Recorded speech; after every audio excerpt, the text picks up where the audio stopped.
I am so excited. This is so much fun. I'm so glad. Where would I see the live? It's going to say live at the top right and left hand corner. Okay, good. We are live. We are live. Yeah. Yes. Y'all, I am so excited to be here with the Peace Queen. The Peace Queen. How are you doing? I'm just laughing when you say that. You always say the Peace Queen.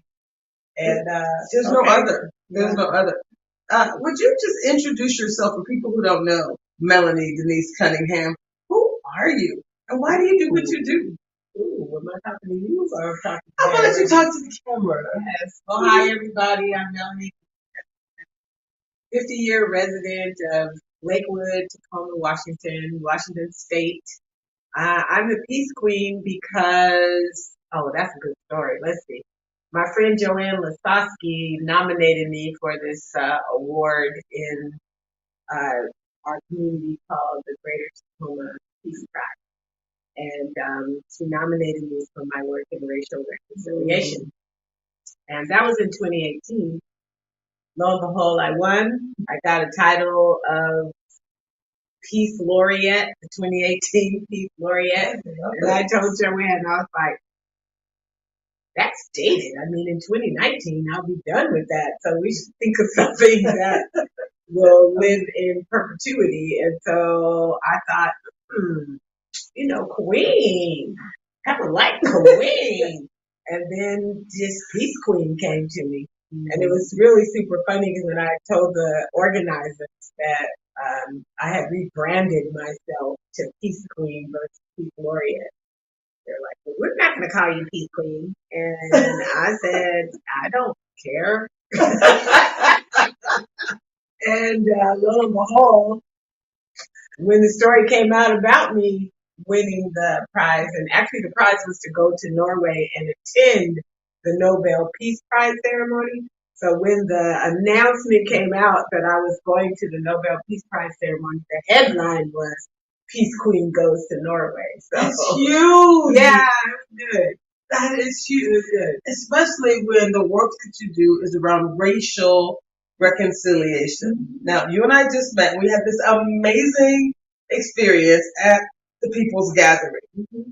Over 500 people had registered for your spring reckoning, convening, excuse me, thank you, your spring convening, and you had over 400 and something people stay for almost the entire day. They do.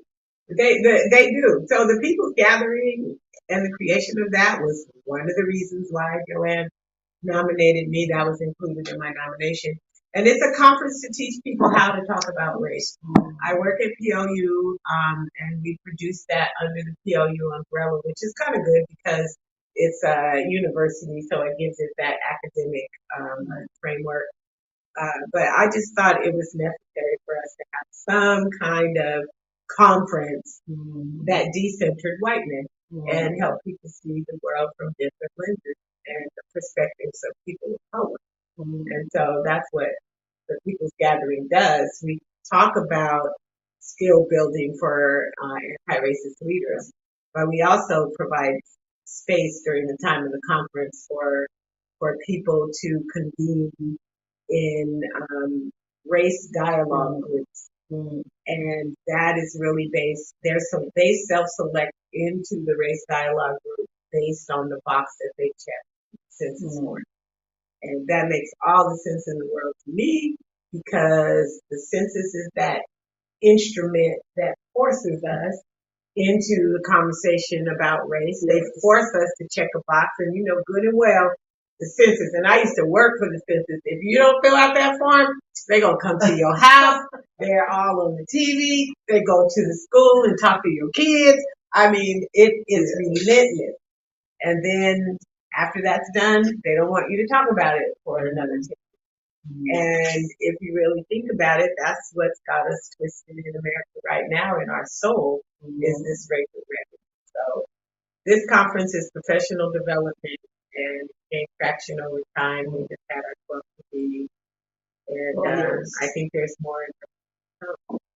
Now, what's so interesting is you call it personal development or professional development, but what we know is it's an experience. It's a learning experience. And with the work that I do around diversity, equity, and inclusion, it's all about the experiences. So let's talk a little bit about why it's so important that people commit to truly making progress and really commit putting themselves in a space where they're experiencing something different.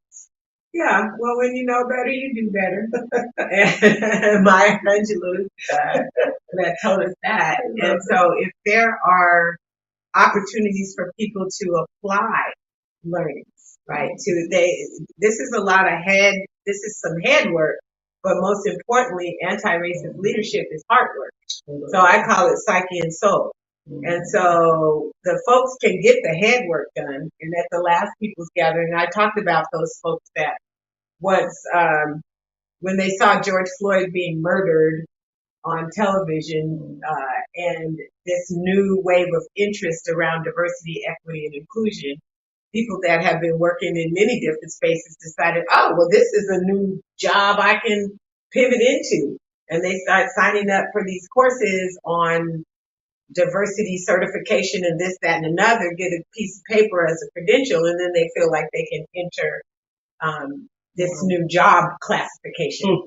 You know, never before had you seen vice presidents of equity and inclusion and belonging and all of these at the rates that you see it now. But you have these people entering the game, and I call them gatekeepers in a way, that they get the paperwork and then they continue to perpetuate the system.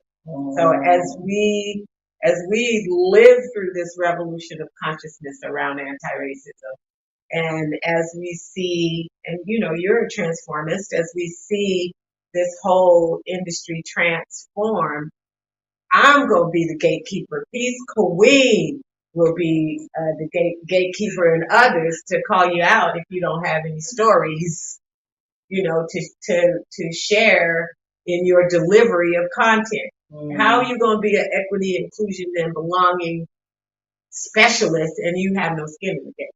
So that's, you know, I'm all over that, sister, and I really feel like that is a threat to that whole tactic is a threat to our success when you have people just thinking they can cross over it.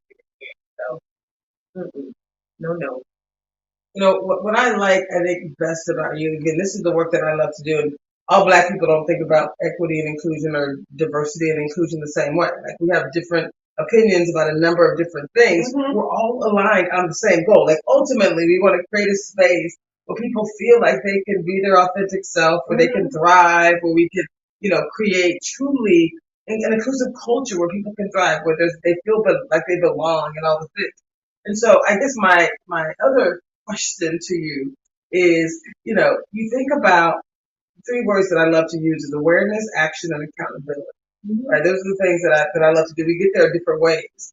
But this concept of your people's gathering. The first word is people. You bring people together. Real people. I say real people will talk for real change, real action. So what would you like to say to people who have never experienced anything that you're doing? Because people's gathering is just one of many things. You're now going to be building an entire curriculum at POU. It's like this, isn't it called multicultural or anti-racist curriculum? Anti-racist leadership programs. Okay, so let's talk a little bit about that. Like moving from an event, which we love events, right? But it's bigger than just these amazing, you know, opportunities to engage. You're basically, you know, creating a space for people to truly thrive and change, really transform. Yeah, let's be clear about what people. We're creating programs for people that want to learn. It's not for everyone. It's not for everyone. And let's just pause real quick. Because I think when we say that, people are like, what do you mean? Oh my, like it's really not for everyone. And that's one area where we agree. Not that anyone's being excluded, but we're simply saying this is for people who truly want change. No, this is for people that can look in the mirror, see themselves, and say out loud, I am anti-racist. If you can't say that, this isn't for you. It's that simple. And you know how you be like, I think she just gave the collective hands. Yeah, That's what that was. If you can't say that I am anti-racist, then this is not for you. Anti-racist leadership programs is not for you. So tell us a little bit more. This is an interview for information. Yeah. Tell us a little bit more about what that means for someone who may not know. Like I think a lot of people say I'm not a racist, but I don't know if I'm an anti-racist. Tell me more. So what is an anti-racist to you? How would you describe that? You're actively working, living, breathing every day to dismantle systemic racism. It's the air that you breathe. It's the movement that you do. If that's not what you do, then maybe you want to do it. And so then education is the way to learn. Okay, you have the heart for it, but also you have to make the declaration that you are anti-racist so that you can, again, be open to knowledge. There are people that are fully resistant to the whole idea or concept.